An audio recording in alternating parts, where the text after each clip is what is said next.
আপনার ফুপুর কথা তো অবশ্যই জানতে চাই, হ্যাঁ, কিংবদন্তি ফিরোজা বেগম, হ্যাঁ, হ্যাঁ। আমাদের সবার খুব প্রিয়। তাকে কিভাবে দেখেছেন? ফুপুকে আমি ক্লোজলি দেখেছিলাম এবং ওনার থেকে ডিভোশন জিনিসটা কি সেটা শিখেছি। Okay. Devotion towards music, devotion towards people that she loved.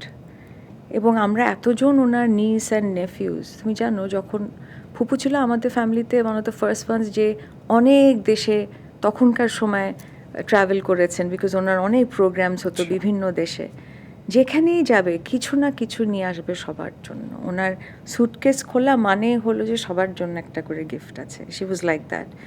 এবং নিজের ধরো উনি অনেক সুন্দর ওই মালার মতো আংটি আর শাড়ি খুব সুন্দর হোয়াইট সবসময় পরতো, অফ হোয়াইট, এরকম গিফট দিত আমাদেরকে, তো এটা নে এটা নে, অনেক কিছু শিখিয়েছে আমাকে।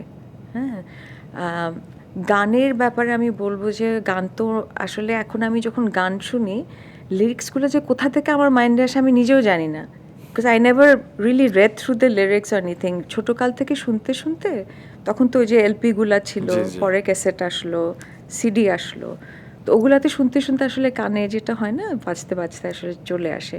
তো ওই ফুপুর ওই গানের মধ্যে যে ডেপথটা ছিল, তাই না, যখন একটা একদম, প্যাথোস যে একটা দুঃখের গান গেতেন তখন মনে হচ্ছে যে আসলেই উনি কাঁদছেন, ওই গানের একদম। মধ্যে ওই ভাবটা আসতো।